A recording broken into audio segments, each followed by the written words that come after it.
आज नारकरांच्या घरी. बहिणी म्हणजे एक कोंदण, बहिणी म्हणजे पाठराखण, बहिणी म्हणजे आईची काळजी, बहिणी म्हणजे वडिलांची चिंता, बहिणी म्हणजे खडा पहारा जिता जागता, बहीण एक धागा गुंता न होणारा. हो हो हो Nileshji, welcome welcome welcome. Thank you दादा. या आमच्या छोट्याशा घरी आपलं स्वागत आहे. धन्यवाद.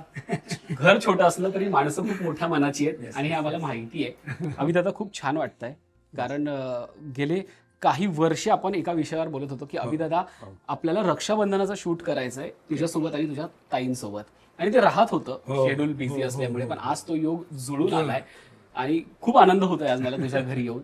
हक्काच्या माणसाच्या घरी येताना जसं वाटतं तीच भावना आहे आज. हे घर सगळ्यांचं आहे, कधी कुणी या. खरंय. आणि मला या निमित्ताने विचारायचं की आपण रक्षाबंधनाच्या निमित्ताने भेटलोय, तुझ्यासाठी हा दिवस किती खास आहे किंवा काय महत्व आहे या दिवसाचं? मला असं वाटतं की ना कुठलाही दिवस आपल्याकडे आता सगळ्या दिवसाची आठवण म्हणून आपण तो दिवस पाळतो किंवा हे आहे, पण मला असं वाटतं की तुमच्या कृतीतनं त्या सगळ्या गोष्टी आल्या पाहिजे. क्या बात आहे. म्हणजे रक्षाबंधनाला नुसतं जाऊन बहिणीकडनं राखी बांधून घेणं ओके, तो एक आपल्याकडे ती प्रथा आहे, रूढी आहे, परंपरा आहे, पण त्या राखीची बूज आपण राखली पाहिजे त्या भावाने आणि त्या बहिणीने देखील. ती जर दोघांकडनं एकमेकांकडनं राखली गेली आणि जर ते प्रेम तसंच फुलत गेलं तर त्या रक्षाबंधनाला महत्व आहे आणि अर्थ आहे. वा वा वा. अभि दादा, आजच्या दिवशी आम्ही तुझ्याकडे आलोय, काय खास असणार आहे आजच्या दिवशी?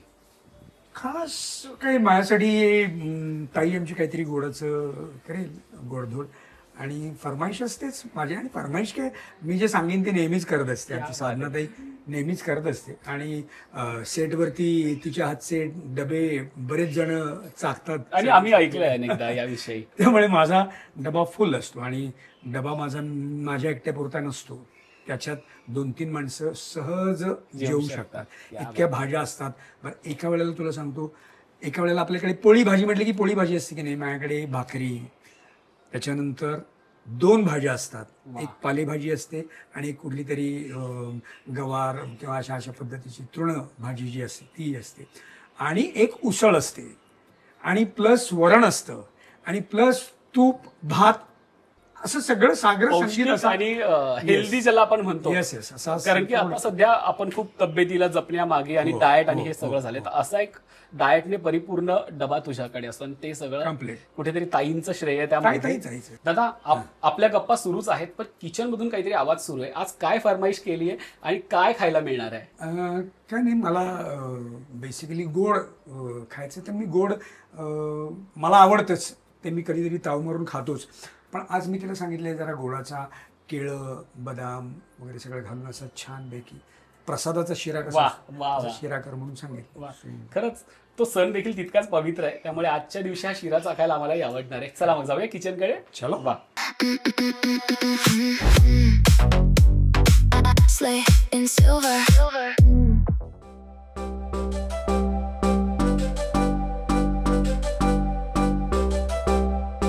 या निलेश, या.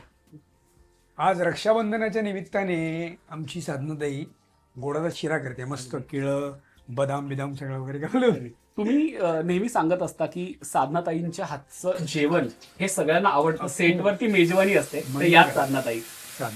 तू सेटवर कुठल्याही आमच्या गेलास आणि विचारलंस की साधना नारकरांना ओळखता का, सगळे सांगतील तुला, हो हो आम्ही साधनाताईच्या हे खातो ते खातो.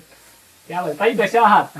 मस्त म्हणजे दादाकडनं इतकं कौतुक जेव्हा आम्ही ऐकतो तेव्हा आम्हालाही खूप भारी वाटतं, खूप एक्साइटमेंट होती तुम्हाला भेटण्याची. आणि आज दादासाठी काय सुरू आहे? गोडाचा शिरा. येस, त्याला केळं घातलेला, खास म्हणजे केळं घातलेला शिरा भयंकर. प्रसादाचा शिरा म्हणतो ना आपण. हा, क्या बात आहे. ऐश्वर्या पण प्रसाद शिरा अप्रतिम पण केलं. अप्रतिम करते. ऐश्वर्या आता आमची त्याहूनही माझ्याहूनही सुंदर प्रसाद करते. क्या बात आहे, क्या बात आहे. तरी पण दादाच्या खाण्याच्या आवडी निवडी काय आहेत ज्या आज सांगायला आवडतील? दादाला काय आवडत नाही हे विचार. पिंपळाच्या पानाची भाजी सुद्धा चालेल जर ती चांगली केलेली असेल तर. त्याला पालेभाज्या तुम्ही कुठेही दिल्यात आणि त्या मस्त झाल्या पाहिजेत फक्त बस. क्या बात आहे. जेवणा व्हेजिटेरियन मध्ये मला त्याला सगळं काही म्हणजे हे नाही म्हणजे अगदी काही चालतं त्याला, वा असं काही हे नाही. अगदी त्या शिऱ्यासारखंच आपलं नातं असतं बहीण भावात ते हो तितकंच गोड असतं. त्याहीपेक्षा गोड म्हटलं तरी चालेल. क्या बात आहे. आज एका बाजूला साधनाताई येते आणि दुसऱ्या बाजूला लीलाताई. दादांच्या मोठ्या बहीण आहेत. हिच्यापेक्षा मोठी. त्यांचंही खूप खूप स्वागत आहे राष्ट्रीय मराठीवर. आज आपला भाऊ इतकं छान करिअर करतो, इतकं छान नाव मिळालं आणि दादा सगळीकडे त्यांच्या बहिणींविषयी सांगताय. ही किती छान भावना आहे ताई. काय वाटतंय तुम्हाला याविषयी आज? आज होतो म्हणजे रक्षाबंधन म्हणजे रक्षण करणारा भाऊ तर झाला सिद्ध, पण मी चांगल्या गोष्टीला प्रोत्साहन द्यायला पाहिजे.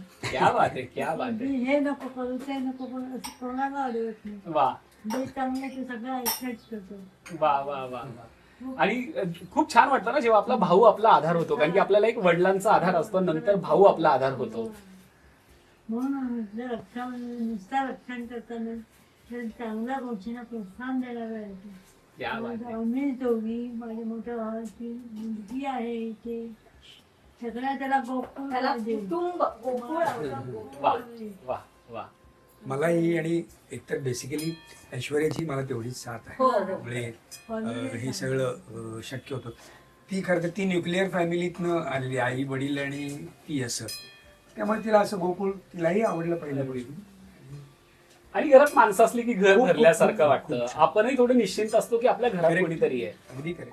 म्हणजे मला ना तुला सांगतो, मनोहर विभांडिकांची खूप छान कविता आहे. तू आत्ता म्हणालास की वडिलांच्या मायेने भावाचं हे सगळं करतो, तर मला असं वाटतं की त्यांचं असं म्हणणं आहे, त्यांच्या कवितेत ते असं एका म्हणतात की बहिणी म्हणजे एक कोंदण, बहिणी म्हणजे पाठराखण, बहिणी म्हणजे आईची काळजी, बहिणी म्हणजे वडिलांची चिंता, बहिणी म्हणजे खडा पहारा जिता जागता, बहीण एक धागा गुंता न होणारा, वा वा वा.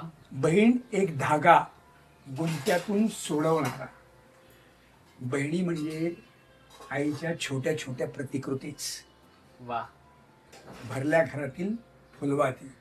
तर मला असं वाटतं की बहिणी या फुलवातींसारख्या असतात. क्या बात आहे. तुमच्या घराला खूप छान पद्धतीने जपणाऱ्या, त्यांना ऊर्जा देणाऱ्या.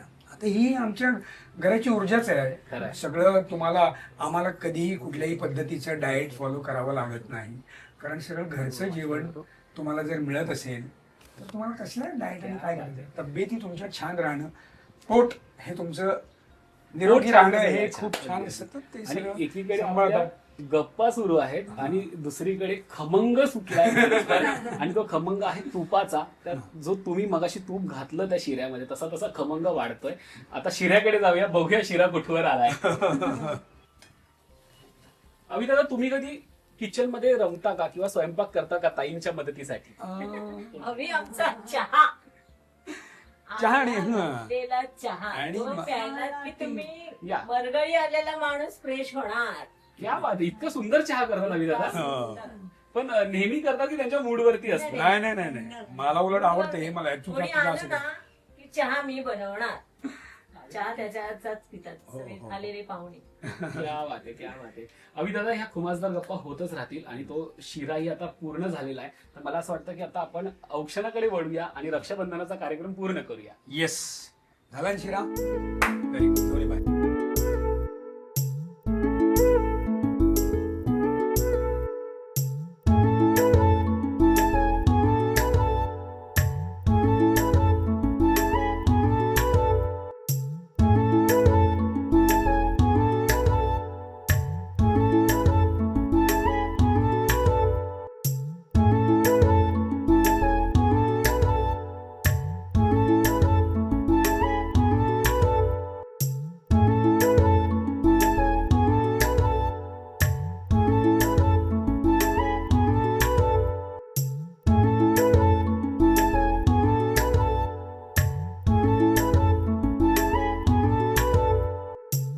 छान अशाच आयुष्यभर पाठीशी राहा आमच्या आणि या घराच्या.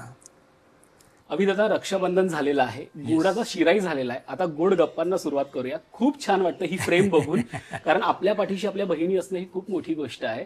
आणि आज तागायत आपण मालिकांच्या निमित्ताने बोलत असतो, सेटवरती भेटत असतो, पण घरात येऊन ही फ्रेम बघणं आमच्यासाठी सुद्धा खूप सुखद आहे. तुझ्यासाठी हा कसा अनुभव आहे?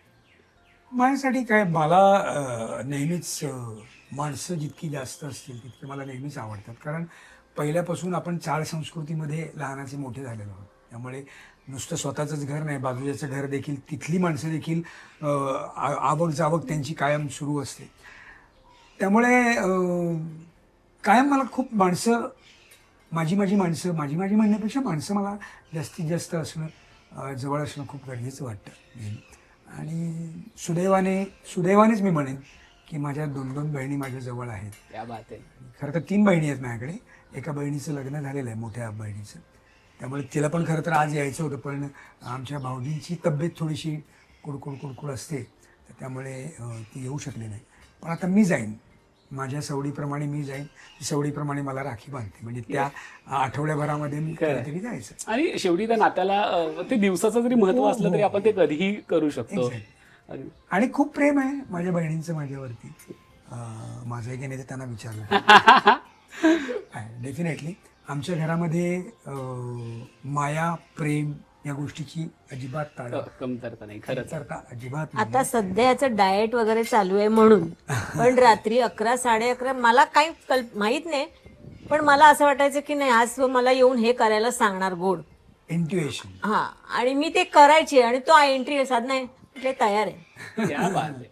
म्हणजे गव्हाची लापशी म्हणू नकोस, अशा काही गोष्टी माझ्या कुठेतरी ह्या तारा आपल्या जुळलेल्या असतात, आपल्याला एकमेकांचं कळत असतं. दादा जसं म्हणाला की माझ्या बहिणींवर खूप प्रेम आहे, माझंही की नाही त्यांना विचारा. म्हणूनच मी तुम्हाला बोलले. दोघींना प्रश्न आहे की म्हणूनच भावाचं प्रेम कसं आहे बहिणींसाठी? म्हणजे इतकं हे आहे की आता म्हणजे सध्या होत नाही तेवढं पण म्हणजे तेवढं काही 7च्या नंतर खात आता नाही. जरा संध्याकाळचं थोडस नाही तर रात्री कितीही वाजता आलो तरी गोड. पूर्ण सगळे भांडी साफ करणं हे माझ्याकडे असेल, साफसूफ करणं. अगदी. त्यामुळे काही तुम्हाला दोघींनाही प्रश्न आहे मला. आजचं रक्षाबंधन तुमच्यासाठी किती खास आहे? भयंकर. म्हणजे असं कधी इतक्या वर्षांमध्ये झालेलं नव्हतं. आज इतका मोकळा वेळ त्याला मिळालेला आहे हे पाहून फार म्हणजे समाधान झालं आमचं. अगदी. ताई, कसं वाटतं विचारायलाच नको. चेहऱ्यावरून असं कळतं. अगदी तुम्ही मोठ्या ताई आहात, एकदम मोठी नाही मी, माझ्या आधी 3 भावंड. कधी त्यांच्यापेक्षा मोठ्या आहात, पण दादाला कधी रागावणं झालंय का, ओरडणं झालंय का कधी? खाण्यावर आजही ओरडता? ठीक आहे, मी तिला ओरडतो. हो, दादा तुम्हाला ओरडतात. म्हणजे हिची खाद्य संस्कृती चालू असते. हा. बेसिकली तिला खूप गोड खूप खायला आवडतं. माझं म्हणणं असं आहे की दिवसभरात एक गोड खाल्लंस की नंतर खाऊ नकोस, कारण ते नंतर परत तुला त्रास होणार त्याचा. पण ठीक आहे, आता वय झालं. आणि तिला खूप छान वेगवेगळ्या गोष्टी खायला खूप आवडतात. म्हणजे तिच्या फेऱ्या ज्या असतात ना, त्या इथल्यापेक्षा किचन मधल्या फेऱ्या तिच्या खूप असतात. हा, म्हणजे आम्ही एकतर बेसिकली बघा, किचन ही सांभाळते. जेव्हा हिला होत होतं सगळं त्यावेळेला आम्ही लहान होता त्यावेळेला त्याचा अभ्यास घेणं, कारण आम्ही दोघं आमच्या शूटिंगमध्ये गेलो. त्यामुळे काय म्हणूया ॲडमिनिस्ट्रेशन जे घरातलं जे आहे ना ते सगळं ही सांभाळते. म्हणजे आता बिराड खर्चाचा जो अमाऊंट असेल, रक्कम, ती हिच्या हातात द्यायची. मग त्याच्यातले उचलून जे काही खर्चासाठी असेल ती हिला देणार. असं त्या दोघींकडे ती 2 डिपार्टमेंट्स आहेत आणि त्या उत्तम रीतीने क्या सांभाळतात. बात आहे. आणि घराची साफसफाई, झाडलोट वगैरे सगळ्या गोष्टी हिच्याकडे डिपार्टमेंट आहे. म्हणजे आता तिच्या वयामुळे तिला थोडंसं करता येत नाही, पण तरी एक फडकं कायम हातात, तुम्ही आता आलं नसतं ते साडी दिसली म्हणून, एक कायम फडकं असतं. तिथे धूळ दिसली की तिकडे पोच. तिच्या स्पीडने तिचं सगळं चाललेलं असतं. आणि बाकी कामं करून घेण्यात एक्सपर्ट आहे. हा, म्हणजे एक्सपर्ट म्हणजे कशी की लादी पुसायला आली की नाही की ती अशी, आपल्याकडे पूर्वी मिलमध्ये आपण तिकडे गिरणी कामगार ना, ते जॉबर असतात की नाही, उधर रह गया देखो, उधर इन्स्पेक्शन. हा, ते इन्स्पेक्शन सगळं ती बरोबर करते आणि सगळं छान. त्यामुळे दोन्ही आघाड्यांवरती सुरू आहे. घर छान आहे. साधनाताई, तुम्हाला मला विचारायचंय, हे चित्र खूप दुर्मिळ आहे खरं तर. बऱ्याचदा घराचा कारभार एक तर त्या पुरुषाकडे असतो किंवा त्याच्या अर्धांगिनीकडे असतो, ते सगळं व्यवस्थित चाललेलं असतं, पण काय म्हणून हे चित्रच खूप वेगळं आहे की आपल्या बहिणी आपलं अख्खं घर सांभाळतात आणि आपण कुठेतरी निर्धास्त असणं की खूप छान सुरू आहे आणि पाठिंबा देणं, सपोर्टिव्ह राहणं. आज बहिणी म्हणून तुमच्यासाठी ही सुखावणारी बाब किती आहे? सांगताच येणार नाही मला. म्हणजे असं म्हणजे मी काही बोलूच शकत नाही. मी सांगू हा नक्की. साधना आणि अभि माझे 2 पाय आणि ऐश्वर्या माझं मन. क्या बात आहे. वा, मला असं वाटतं की असं ननंद भाऊजाईंचं नातं मी पहिल्यांदाच बघतोय की एक मोठी ननंद सांगते की माझी भाऊजाई माझा मूल आहे. किती छान, किती छान. नाही नाही, तुला सांगू का, एकतर बेसिकली सांगतो बघ, आमचं लग्न ज्या वेळेला झालं त्यावेळेला तिचं आधीचं नाव काय होतं? पल्लवी. पल्लवी आठले. आता तिनेच मला ऐश्वर्याने सांगितलं होतं की हे लग्नानंतर माझं नाव बदला, नाव चेंज कर. मुली सांगत नाहीत ना जनरली, नाव नाही बदलायचं. म्हणजे आडनाव सुद्धा आता नवऱ्याचं आणि पुढे तिचं आधीचं असं असतं. नावाचं तर खूप दूरची गोष्ट झाली, पण तरी तिने मला सांगितलं की बदलायचं. आणि हिने मला कानात सांगितलं होतं की पल्लवीचं नाव ना ऐश्वर्या ठेव. तिने मला सांगितलं. म्हणजे मला असं काय माहित नाही, मी पटकन मी म्हणजे तांदूळ आणि वगैरे तांदळ आपण काढतो ना त्यावेळी हिने मला कानात येऊन सांगितलं असं म्हणून. मला माहिती मी त्यावेळेला आय डोंट नो काय लिहिणार होतो आणि बोलले आणि मी लिहिलं. क्या बात आणि आहे. चांगली गोष्ट अशी आहे सुदैवाची, तुला सांगतो की ऐश्वर्या हे नाव तिच्यासाठी इतकं फलदायी आहे की बेसिकली आम्ही आधी नाटकात कामं करत होतो, नाटकं करत होतो, सगळं होतं. पण ज्या वेळेला लग्नानंतर तिने पहिली एक जाहिरात केली, मीच म्हटलं की अरे एवढे लांब सडक केस आहेत, तर ती सगळ्याला नाही म्हणत. ऐश्वर्याचं काय म्हणणं होतं की तू 9 ते 5 नोकरी करतोच आहेस, हे सगळं अनसर्टन आहे, याचं काही आळवावरचं पाणी आहे, त्यामुळे मी पण कुठेतरी जॉब बी वगैरे असं काहीतरी करते. 9 ते 5 छान मस्त नोकरी करू, संध्याकाळी फिरायला जाऊ, मस्त हातात हात घालून चौपाटी बिपाटी, असं तिचं स्वप्न होतं. पण मीच तिचे फोटोग्राफ्स वगैरे सर्क्युलेट केले, सगळं झालं. आणि तिला पहिली जाहिरात मिळाली हॉर्लिक्सची, की ज्याच्यामध्ये हाऊसवाईफ किंवा हाऊस मदर म्हणून तिचं नाव ऐश्वर्या नारकर असं आलं पहिल्यांदा. ओके, स्क्रीनवर आलं. ती जाहिरात VK नायकांनी पाहिली आणि तिला पहिला चित्रपट जो तिने केला, सून लाडकी सासरची नावाचा जो चित्रपट VK नायकांनी जो केला, तो पहिला चित्रपट ऐश्वर्याला ऐश्वर्या नारकर ह्या नावामुळे. आणि नंतर मग काय आमचं सगळंच लाईफ ऐश्वर्या संपन्न झालं. ऐश्वर्या संपन्न झालं. तुम्ही म्हणालात की तुमच्या घरात आता सध्या एक ऐश्वर्या आहे, पण तुमच्या घरात जयाजी आणि बच्चनजी पण आहे असं मगाशी तुम्ही हो, सांगितलं. म्हणजे ते कसं आहे ते सुद्धा खास ऐकायला आवडेल. गोष्ट म्हणजे काय तुम्हाला सांगतो, काय योगायोग असतो बघा. म्हणजे ह्या दोघींचे आशीर्वाद तर माझ्या पाठीशी आहेतच, पण आपण म्हणतो ना की एक वेळ, जन्म तारीख, जन्मदिवस खरंय. याच्या अनुषंगाने आदरणीय की ज्यांच्याविषयी मला कायम आदर मनामध्ये राहिलेला आहे, अभिनेते म्हणून, एक माणूस म्हणून अतिशय, की ज्यांच्या पावलावर पावलं ठेवावीत असं प्रत्येक पाऊल आहे त्यांचं. सो ते जे अमिताभजी आहेत, अमिताभ बच्चनजी, तुम्हाला सांगायला आनंद होतोय सगळ्यांना की त्यांचा जन्मदिवस ज्या दिवशी आहे त्या दिवशीच आमच्या साधनाचा देखील जन्मदिवस असतो. वा. 11 ऑक्टोबर. 11 ऑक्टोबर हिची जन्मतारीख आहे. आणि हे झाले अमितजी. आणि जया बच्चनजी, ज्यांच्याविषयी देखील माझ्या मनात खूप नितांत आदर आहे, तर जया बच्चनजींचा वाढदिवस, जन्मदिवस ज्या दिवशी असतो त्या जन्मदिवशी आमची लता जन्मलेली आहे. म्हणजे तिची जन्मतारीख ती आहे काय, 9 एप्रिल. 11 ऑक्टोबर आणि 9 एप्रिल. वा. हे अमिताभजी आणि जया बच्चनजी आशीर्वाद रूपाने आमच्या घरी कायम आहेत. खरंय. आम्हाला या क्षेत्रामध्ये अजिबात प्रत्येक पावलाला आमच्याकडे शिकवणूक आहे. क्या बात आहे, क्या बात आहे. तरी मला तुम्हाला विचारायचंय, दादांना आम्ही भेटत असतो, सेटवरती त्यांच्याशी बोलत असतो, पण मला त्यांच्या बालपणीचा एखादा किस्सा ऐकायला आवडेल. तेव्हा ते कसे होते आणि बहिणी म्हणून तुम्ही त्यांच्याकडे काय काय नेमकं ते ट्युनिंग होतं लहानपणी? आईचा मार फार खायचा हा. बापरे. बाथरूममध्ये पट्टीने मारायची. कोणी तक्रार आणता का आणि मला बस- एवढं बसती- तरी बसती. कोणी सांगितलं म्हणजे असं अरे बाप. आमचं ना तुला सांगतो, आमचं लोअर परेडला घर जे होतं की नाही, हा सी दुकान, मुंबई बीडी तंबाखूवाले, बीडी तंबाखूचे व्यापारी आम्ही. आगे दुकान पीछे मकान.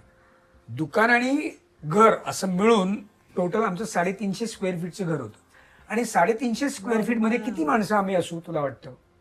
14 माणसं आम्ही एकत्र राहतो. बापरे. म्हणजे या 3 बहिणी, मी चुलत धरून भावंडं 3 वगैरे भाऊ, सगळी. आमच्याकडे लोअर परेल म्हटल्यानंतर एल्फिस्टन आपलं जे एस टी स्टँड आहे सायनी रोड ते जवळ, गावावरनं गाडी उतरली की पहिले पाहुणे आमच्याकडे येणार, जे काय मग काका असतील, चुलत भाऊ असतील, चुलत भावंड असतील.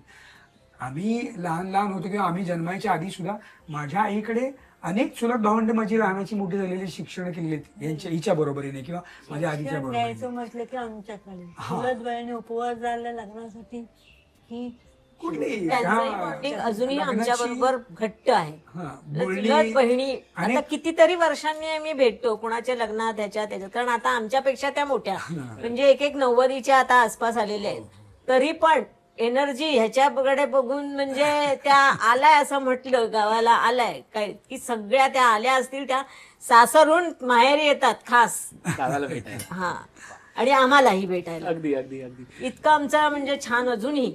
जसं ताईंनी सांगितलं की अविदादांना लहानपणी खूप मार असायचा, खोड्या तेच केलेल्या मी आईला सांगते आवडायचं नाही. तुम्हाला. मस्ती मस्ती मस्ती मस्त. पहिल्यापासून कारण होतोच. मला माहिती होतं की आमच्या आई मशिरी लावायची.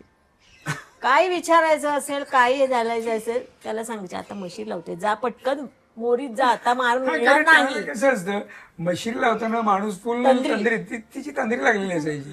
ती लावताना की ही आम्हाला तिकडे माधवभुवन वगैरे मध्ये चित्रपट वगैरे असायचं ना आपल्याला दाखवतो, तर तिकडे जायचं असेल तर नाही नाही आधी करायची, मग ही मला फूस मारायची आधी, जा ना, आता जा, आता वेळ आहे, आणि आता जाऊन. प्रत्येक मित्राची शिटी मला माहिती असायची.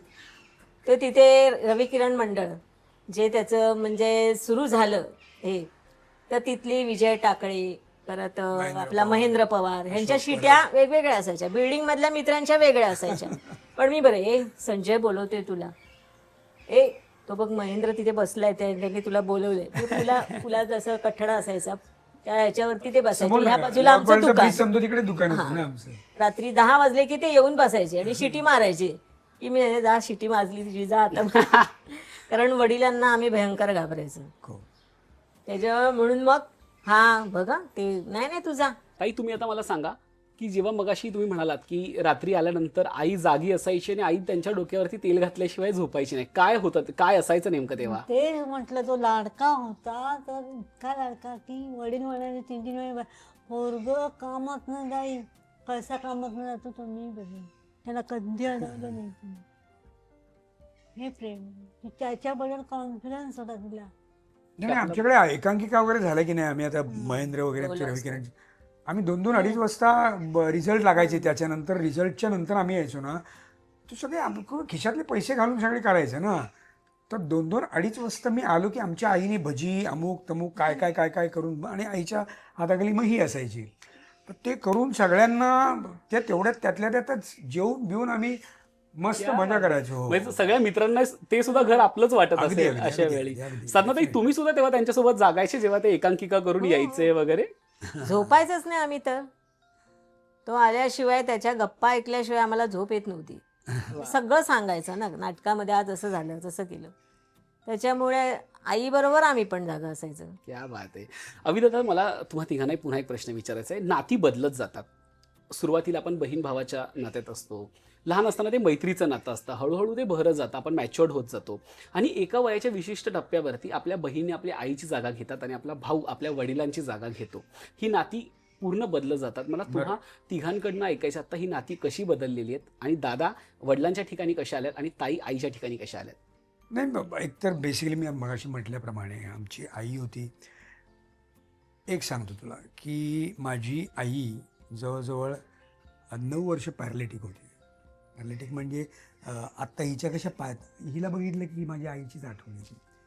हिच्या पायात जसे बेंड आले तसे आमच्या आईच्या पण खूप कष्ट, खूप म्हणजे मी म्हटलं ना की आमच्याकडे माणसांचा रफ्ता असायचा. मग जवळजवळ 40-45 चपाती अमुक. माझ्या आईला मला असं आमच्या आई असं फ्रेम असं कुंकू तिचं असं नाकावरनं असं खाली तिचं आलेलं असायचं नेहमी. आणि त्यामुळे ओघाओघाने जसं तू म्हणतोस तसं यांनी आईची जागा घेतलीच डेफिनेटली.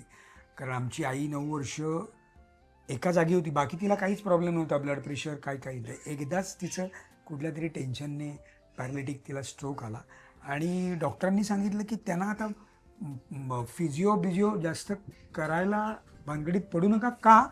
कारण त्या पडल्या आणि त्यांचं हाडबीड मोडलं तर ते रिपेअर होणार नाही आहे. त्यांना त्याचा त्रास होईल आणि त्या धक्क्याने त्यांना जास्त त्रास होईल.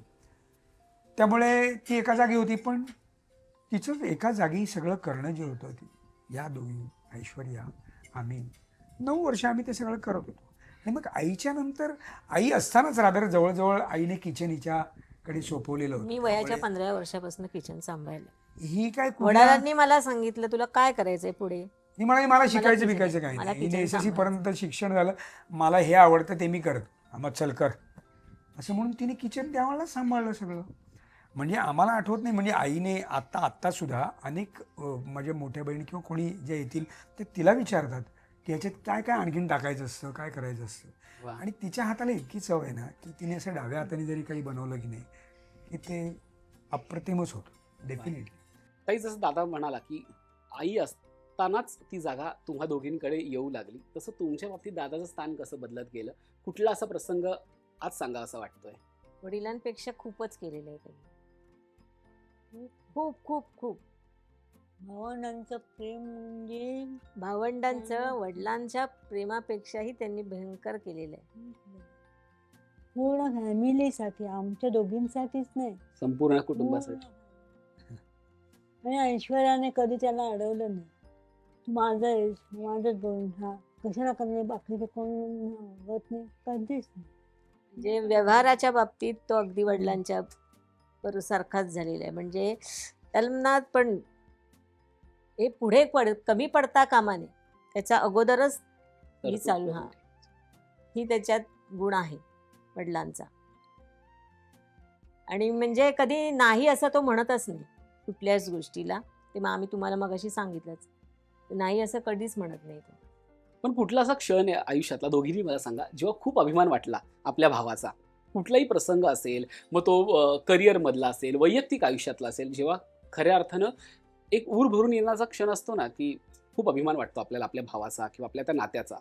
आम्ही म्हणजे ऐश्वर्या वगैरे होती त्यावेळेसच आम्ही एकत्र असं म्हणजे बोलता बोलता असा गप्पा होत्या व्हायच्या त्यावेळेस. त्या आम्ही म्हटलं आम्ही जर नाही लग्न केलं तर तुम्हाला चालणार आहे ना? म्हणाली जसं आपण एकत्र बहीण भावंड राहतो त्या पद्धतीने आपल्याला राहायचंय, मग कशाला आपल्याला काय हवंय. म्हणजे असं काही नाही म्हणणार ना की बाबा आता कशाला ह्यामध्ये आहेत वगैरे, असं आमच्या बाबतीत कधीच झालं नाही. आणि ह्याचा आम्हाला अभिमान. कधी कुरकुर नाही कुठल्या गोष्टीची, ह्यानी काय त्याने की बाबा यांचे लग्न झालं असतं तर बरं झालं असतं, असं कधी कधी म्हणजे त्यांच्या वागण्यातही दिसून आलं नाही आम्हाला, आणि बोलण्यात तर कधीच नाही. पण अभिदादांचा एक चांगला गुण सांगायचा आहे आणि एक वाईट गुण सांगायचा, दोघींनी एक चांगला गुण आणि एक वाईट गुण. मी त्यांनाही विचारणार आहे ते. दुपारी घरी जर सुट्टी असेल त्यावेळेस तुम्ही जर म्हणाल तर तुम्हाला कंटाळा येईल की बाबा हा काय आवरतोय की काय करतोय. इतका वेळ लागतो आवरायला?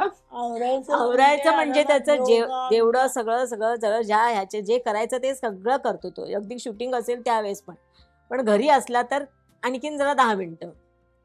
पण तो मला म्हणजे बाकी कोणालाही सांगत नाही, ऐश्वर्यालाही सांगत नाही, काय नाही. मला सांगेल जा तू झोप जा, पण तरी पण त्याला माझ्याच हातून ते जेवण वाढायला पाहिजे असतं.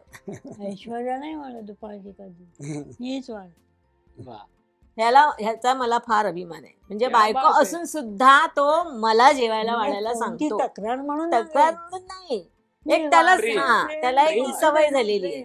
आपण जाऊन मध्ये कशाला पाहिजे, तिचे खरंय. प्रेम वाढतंय, प्रेम तर वाढले ती अगदी. कधीच नाही. आणि तिने कधी पण दाखवलं म्हणजे बाकी म्हणतात काय भैया किती वेळ तुला काही कंटाळा येत नाही. म्हटलं मला सवय झाली आहे ती आता त्याची. ताई मला तुम्हाला विचारायचं, तुम्हीही सुद्धा एक दादांचा चांगला गुण सांगायचा आणि एक नाही आवडणारा गुण सांगायचा आहे. चांगला गुण काय सांगायचा? म्हणजे तो मला सांगत करतो काय करणं, गोड जास्त खाऊ नको, मला काय डायबिटीस आहे मी म्हणते. आणि झालं मग काय करशील, काळजी घेतात तुमची. हो माझं खात्री मला होणारच नाही आणि मी खाते, आणि डायबिटीस नाही. वा वा. अभिदादा आता तुम्हाला या दोन्ही बहिणींचा एक चांगला गुण आणि एक वाईट गुण सांगायचा आहे. चांगले गुण तर अनेक आहेत त्यांचे. म्हणजे एक कुठला सांगून त्यांच्यावरती अन्याय होईल की बाबा हा चांगला गुण हाच आहे म्हणून. नाही, चांगला गुण आता हिचा म्हणायचं तर ही आईच्या मायेने सगळ्यांचंच, म्हणजे तिच्याकडे कुठल्याही पद्धतीचा भेदभाव नाहीये की हा माझा जास्त लाडका तो माझा, असं काही जसं आईचं असतं की नाही, सगळी मुलं मला सारखी, याला थोडं जास्ती त्याला थोडं कमी, असं तिचं काही नसतं. करायचं झालं समजा थालीपीठ करायचं आहे, आमच्या घरात किती माणसं असतील, सगळी आमची ती पुतणी आहे, पुतणीचा मुलगा आहे, मग थालीपीठ नुसतं लागलं नाही द्यायचं, मग ती जवळजवळ 20-22 थालीपीठ ती करणार, मग ती सगळ्यांना होतील, मग ती नाश्त्याला सगळ्यांना, त्याला त्याला त्याला त्याला. सो तिच्या ठाई कोणाच्या बाबतीत कुठल्याही प्रकारचा भेदभाव भेदभाव नाही. अमेयावर जेवढं प्रेम करते तितकंच माझ्या दुसऱ्या पुतण्यावर करणार, तितकंच तिसऱ्या पुतण्यावर करणार, दोन्ही भावने. त्यामुळे तिच्या लेखी असं काही नाही, आईच्या मायेने ती सगळं. मायनस. वाईट गुण हा आहे तिच्यामध्ये की ती खूप करते. म्हणजे मला असं नेहमी म्हणणं असतं की बस ना आता आता जरा कधीतरी स्वतःच्या तब्येतीला, तुला असं वाटत नाही का की आज आराम, आज मला काही करायचं नाही, असं तुझ्या तोंडून येत. आणि ते करतो तो, आज तू जेवण करायचं नाही, कंपल्सरी करायला लागतं की कधीतरी सुट्टी लावतात ना त्या हातानं. म्हणजे आमच्या हाताखाली, आता तिच्या हाताखाली भाकऱ्या करायला माई आहे, ती आता ती आले तिला करू दे तिचं, मग तिची परात ती धुवून ठेवते, अमुक कशाला करतेस तू. मला काय म्हणायचं, तो कंपल्सरी एक आठवड्यात एक आराम, हवा. पण ते काही तिच्याच्याने होत नाही, ती करत नाही. आता मी कित्येक वेळेला सांगतो, अगं मला नको एक दिवस ना, मग काय वेळेला मी आयडिया करतो, मी म्हणतो की आज आमच्याकडे जरा एक पार्टी होणार आहे, त्यामुळे मला डबा नको, असं सांगायला लागतं. का डबा नको? अरे नकोय मला डबा आहे, आज एक जण पार्टी देणार आहे, अरे पण तू तिथलं खात नाहीस ना, एक दिवस चालतं, त्याला काही प्रॉब्लेम नाही. आणि हल्ली खानावळी भरपूर असतात, त्यांच्याकडनं भाकऱ्या बिकऱ्या येतात, नको काळजी करूस, असं सांगायला लागतं. खूप करते ओव्हरमेन. आणि हिचा चांगला गुण म्हणजे मी जसं मगाशी म्हटल्याप्रमाणे काटेकोर आहे सगळ्या बाबतीमध्ये, शिस्तीची आहे, स्वतःच्या बाबतीत बेशिस्त आहे, दुसऱ्याच्या बाबतीत प्रचंड मोठी शिस्त आहे, असा तिचा एक वेगळाच गुण. कळलं का? म्हणजे दुसऱ्यांना ओरडणं, ए किती खात ठेव, थोड्या वेळाने ही तिचं ते काय करायचं ते करतच, हा तिचा एक गुण आहे. आणि पहिली गोष्ट ऐकून घेत नाही पूर्ण, हा तिचा अतिशय वाईट गुण आहे. म्हणजे तिचं जे म्हणणं आहे, आपण कितीही चांगली गोष्ट, आता तिला मी किती वेळा सांगतो की अगं योगा बघून बघून आम्ही पण काही शिकायला गेलो नाही. टी व्हीवरती एक शूटिंग होतं माझं आणि विजय चव्हाणांचं, आम्ही एका रूममध्ये होतो आणि त्यावेळेला पहाटेची शिफ्ट होती आणि मी 3-3:30-4 वाजता उठून, मामा आंघोळीला गेले होते म्हणून मी आपला टी व्ही लावला होता आणि तिकडे रामदेव बाबांचा योगाचं हे चाललेलं होतं, ते मी बघितलं, त्याचे फायदे मी सगळे ऐकले. अर्धा-पाऊण तास जो काय होता, तिथपासून आत्तापर्यंत एक दिवस मी स्किप केलेला नाही की मी माझा त्या पद्धतीचा योगा केल्याशिवाय मी घराच्या बाहेर. मी कंप्लीट माझा पाऊण तास योगाला, 1 तास माझं चालणं, धावणं, जिम जे काय असेल त्याला, तेव्हापासून त्याला वर्ष झाली, म्हणजे 98 वगैरे वगैरे, तेव्हापासनं एकही दिवस मी स्किप केलेला नाही. सो तिच्या बाबतीत मी तिला तेच सांगतो की अगं ते कर, जरा एवढा वेळ आहे ना तुझ्याकडे, त्या वेळेचा सदुपयोग कर, चालायला नाही जायला मिळत, एका जागी बसून काहीतरी कर. हो हो केलं पाहिजे असं म्हणते ती, सगळ्या गोष्टी कळतात पण ते वळत नाही. तिच्या बाबतीत जरा थोडासा हा प्रॉब्लेम. काही तुम्हाला मला विचारायचं आहे, लोअर परेलला तेव्हा चाळीत असताना कधी विचार केला होता आजचा दिवस असा येईल, इतकं यश मिळेल, आपला भाऊ इतका मोठा अभिनेता होईल? मी कुठे मोठा अभिनेता वगैरे, आईचा आशीर्वाद मी मगाशी सांगितलं तो सिद्ध केला त्यांनी. क्या बात. होता तेव्हाही विश्वास होता. वडिलांना वाटायचं, वडील सुद्धा संशय कलरमध्ये त्या वडिलांना त्याचं आवडायचं, पण माझ्या काही असतं ना तीन-तीन की वाजता मुलांना यायचं. स्वतः आई म्हणायची, अरे तुझं कौतुक करतात, ती तो म्हणायचं माझं कौतुकच करत नाहीत ते. ती म्हणाली तुझ्या समोर नाही करत, माझ्याकडे करतात. त्याचा ढोल वाजतोय, टीव्हीवरती CD लावली होती की ते नाटक होतं, नाटक एकांकी होती ती, टीव्हीवरती होती ना. हा, तर त्यावेळेस माझे काका पण आले होते, काकांना कौतुक होतं आणि काकांनी त्याला वडिलांना बोलूनही दाखवलं होतं. तू त्याच्याबद्दल म्हणजे ग्रॅज्युएशन झाल्यावरती, म्हणजे 1-2 वर्षांनी वारली ना तात्या, पण लगेच वर्षभरच फक्त तो घरी होता, असं नाटक वगैरे करायचं. ते नेहमी म्हणायचे काकांना की काय हा मुलगा माझा नाटकच करतोय नुसतं, आपलं पैसे कधी कमवणार, नाटकं करून पोटं भरतात का, त्या वडील म्हणाले तू त्याच्याबद्दल काळजीच करू नकोस, तो आपल्या घराण्यातला हिरा आहे. काका म्हणे काका म्हणाले. आणि ते सिद्ध झालंही. आणि ते नाटक टीव्हीवरती होतं, आम्ही सगळे बघत होतो. ते आमचं दुकान होतं ना, दुकानं होते. पण आम्ही बघितलं त्यांचं कान तिकडे होते टीव्हीच्या ऐवजी. शेवटी ते दुकानदार जरा बघू दे तरी रे मला काय करतोय नाटकात कामं ती. आणि ती थोडा 2 मिनिटं का होईना पण बघितलं त्यांनी आणि आले, पण बोलले नाहीत. आईजवळ बोलले छान करतोय, कारण त्यांनाही नाटकाची आवड होती. ते शिमग्यातनं सोंग वगैरे घेतात ना, त्यावेळेस शिमग्यातनं ते हमखास नाटक म्हणजे नाटकात काम करण्यासाठी म्हणून गावाला जायचे. क्या बात आहे, क्या बात आहे. आणि कुठेतरी तेच त्याच्याकडे त्यांच्याकडे आलेलं आहे. आमच्याकडे आहेच म्हणजे चुलत भाऊ वगैरे बाकी कधी नाही, पण शिमग्यातनं वगैरे अशी नाटकं करायची. दत्त जयंतीतनं आमच्याकडे आणि गावाला तेच मोठा मगाशी उत्सव होता. सांगितलं ना आईच्या बाबतीतलं, की आई नव्हती माझ्या तेल घालत, आम्ही झोपायला वडिलांकडे असायचो. म्हणजे वडील माझे जे आहेत आमच्याशी फार कधी बोलायचे बोलायचं नाही ते, पण माझ्या डोक्यावरती तेल घातल्याशिवाय स्वतःच्या घालायचे, खास खास खास खास खास माझ्या डोक्यावर तेल घालायचे आणि मग झोपायचे. सो ती काय म्हणूया, ती त्यांची मुख भावना, भाषा होती भाव, जी काय खरं आहे. होती ती मुलाच्या बाबतीतली. आणि सगळ्यात तुला सांगतो, माझे वडील ज्या वेळेला गेले त्यावेळेला मी नव्हतो घरी, आणि पहाटे झोपेतच ते गेले. आणि त्यावेळेस मी फोन वगैरे कुठेतरी मोबाईल वगैरे काहीच नव्हतं. जनरल अरुण वैद्य वगैरे ते सगळं, तर आम्ही एका मित्रांकडे फिल्म्स बघायला वगैरे म्हणून मी गेलो होतो. आणि घरी कोणालाच माहिती नव्हतं, वडिलांना माहिती होतं कारण वडील दुकानावर बसलेले होते त्यावेळेला मी गेलो होतो. आणि मी आलो तर कुठे सांगितलं ते संजय कडे असेल बघ, मिलिंद नाईकडे असेल बघ, असं वगैरे करत करत करत शोधत शोधत ही महेंद्र वगैरे सगळी आमची गँग तिथपर्यंत आली. आणि चल चल चल जायचं आपल्याला. काय झालं, अरे बाबांना ॲडमिट केलं आहे, तात्या म्हणायचं म्हणून. हो असं म्हणून आम्ही कुठे ॲडमिट केलं आहे, ते के एम हॉस्पिटल. म्हणून के एमकडे जायचं तर इकडे घराकडे म्हटलं अरे घरी का नाही काय, मग हॉस्पिटलला जाऊया ना डायरेक्ट. नाही नाही चल चल चल असं म्हणून आले. तू सगळी चाळीतली सगळी मंडळी जमा झालेली वगैरे, असा ओटा आणि घर, आणि एवढीच जागा असेल तर तिथेच त्या ह्याच्यामध्ये वडिलांचं पार्थिव ठेवलेलं होतं. आणि मी असा आलो आणि तुला सांगतो, आईने माझ्याकडे बघितलं आणि पहिला हंबरडा तिने काय फोडला, की आता मी माझ्या आईची बक्षिसं कोणाला दाखवणार. हे करिअर सुरू झालं तेव्हा त्याचं हे तिथे मी- बघण्यासाठी नव्हतं. घरंगळून पडलो अक्षरशः मी. म्हणजे माझ्या हाताबाजले त्राण गेले. आणि मला तेव्हा रिअलाईज झालं की माझे बाबा कदाचित माझ्यासमोर माझं कौतुक केलं नसेल त्यांनी, पण एक माणूस कौतुक करते, एक माणूस नुसतंच न्यूट्रल आहे. त्याच्यामुळे आम्हाला कधी हवेत जाणं जे म्हणतो आणि डोक्यात शिरणं वगैरे हे आमच्या कधी झालं नाही. काय म्हणचे पाय जमिनीलगत ठेवण्याचे काम माझ्या बाबांनी माझं केलेलं आहे. त्यामुळे कधीच मी काय करतो याचं मला अवास्तव कौतुक मला कधीच वाटलं नाही. खरं. आणि किती मी ते वाटून घेतलं नाही, कारण हे फील्ड आपलं इतकं मोठं आहे की जितकं शिकू तितकं कमीच आहे. खरं आहे. सो काही काही गोष्टी अव्यक्त असतात, पण त्या असतात असतात. आई वडिलांच्या खरं बाबतीत. आहे. हे मी नेहमीच सांगतो, आई वडिलांचं मुलांवरती प्रेम किती असतं हे व्यक्त करून दाखवण्याची गरज नसते. ते त्यांच्या सगळ्या वागण्यातनं आणि जगण्यातनं खरं आहे. तुमच्या समोर येतं. अगदी. त्यामुळे आम्याच्या बाबतीमध्ये सुद्धा आम्ही कधीच कुठल्याही बाबतीमध्ये माझ्या बाबू, माझ्या पप्पू वगैरे असं आम्ही कधीच केलं नाही.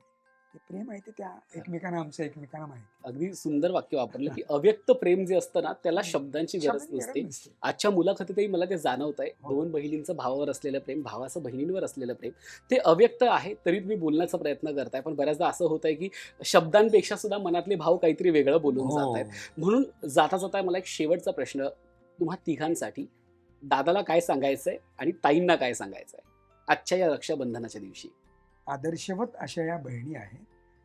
तर मला सगळ्यांना सांगायला आवडेल की नुसतंच आता अनेक पेरेंटिंगचे अनेक मुद्दे आहेत, बेसिकली म्हातारपणाचे अनेक मुद्दे आहेत, वाढत्या वयांचे मुद्दे आहेत.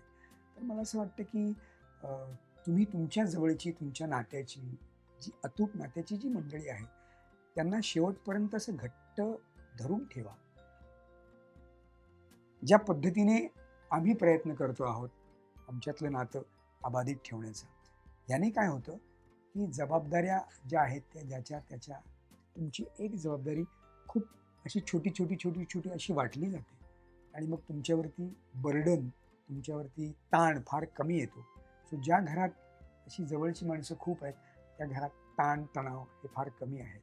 सो ते ताणतणाव कमी ठेवण्यासाठी, आपलं आयुष्य सगळं ताणतणावांनी भरलेलं आहे, तुमच्या कामामधले आहेत, अनेक आहेत. सो घरी आल्यानंतर तुम्हाला असं वाटलं पाहिजे, ए साधना कुछ तो भी करना यार, ए जरा हे कर. आमच्याकडे कुणी आजारी पडलं कुणी असं तर ह्या धावून जातात की जाग साधना जर त्यांच्याकडे जर एक 7-8 दिवस राहू नये. तर मला असं वाटतं की जबाबदाऱ्यापेक्षाही प्रेम असं तुमचं असं सगळ्यांमध्ये जर वाटलेलं असेल तर ते घर असं कायम उबदार आणि छान छान. राहतं. त्या घराला घर पण येतं घर खऱ्या पण. अर्थानं. हा दोरा आहे ना हा मजबूत आहे. काय मग तो माझ्या हातात माझ्या पायात बळ देतो. मी ते त्याला स्वामी शेवटपर्यंत देऊ दे. क्या बात आहे. वा. आमचाच उदो करत नाही त्याला यश मिळत जाऊ दे. यश कधी ठप्प होऊ दे नको. प्रगतीपथावरनं मागे थांबायचं नाही. थांबू दे नको. आता थांबायचं नाही. नाही थांब. वा. अभिदादा. काही नाही, मला नेहमीच माझ्या या बहिणी आदर्शवत अशाच वाटलेल्या आहेत की बहिणी असाव्या, कशा असाव्या तर अशा असाव्या. शून्यातून नेहमी. विश्व उभं केलंय त्यांनी दोघांनी. लग्न कुठे झालं BSc क्वार्टरमध्ये झालं. म्हणजे BSc क्वार्टरमध्ये आम्ही राहत होतो तेव्हा त्याचं लग्न झालं. मुलगी आयुष्यात आली आणि प्रगती झाली. क्या बात. तिचंही मन खूप आहे तिला वा. वा. आमच्याकडे पण. कधी अबोल आहे थोडी. बडबड करायला नाही आवडत. गप्पा टप्पांमध्ये इंटरेस्ट नाही घेत जास्त. कृतीतनं दाखवतात. साधनाताई. असंच प्रेम शेवटपर्यंत आमचं टिकून राहू दे आणि ते टिकणार आहे. अगदी अगदी 100% इतकं ते बॉन्ड आहे. आम्ही आल्यापासून बघतोय आणि ते कायम त्याला कधी कुणाची दृष्ट नको लागायला. ते असं छान- लागणारच नाही कोणी. नाहीच लागणार आणि ते असं छान बहरत जाऊ दे हीच ईश्वरचरणी प्रार्थना आहे. सिल्वर स्टाईलचे दागिने जशी नात्याला नवी उभारी देतात तसाच आजचा एपिसोडही नात्याला नवी उभारी देणारा होता. तुम्हालाही अशीच उभारी हवी असेल तर स्क्रीनवर दिलेला QR कोड स्कॅन करा आणि सिल्वर स्टाईलचे दागिने नक्की खरेदी करा. आणि हा, डिस्क्रिप्शन बॉक्समध्ये आणि कमेंटमध्ये दिलेल्या सिल्वर स्टाईलच्या लिंकवर नक्की क्लिक करा. आजची मुलाखत इतकी रंगली आहे की खऱ्या अर्थानं जसं अविदादा मगासपासून म्हणतायत की अव्यक्त नाती सुद्धा बोलू लागतात तशी अवस्था आहे. खूप बोलायचं आहे पण शब्द पण सुचत नाहीयेत. मी देखील निशब्द झालोय तुमच्या तिघांचं नातं पाहून आणि हे नातं असंच बहरत राहावं. आणि मला सगळ्या प्रेक्षकांनाही सांगायचं आहे की नातं हे असं असतं, ते असं टिकवायचं असतं. आणि या निमित्ताने तुमच्या साक्षीने सगळ्या प्रेक्षकांना सांगतोय की ही मुलाखत बघा. याला म्हणतात रक्षाबंधन. तुमचंही रक्षाबंधन असंच हो, याच सदिच्छा, याच शुभेच्छा. धन्यवाद.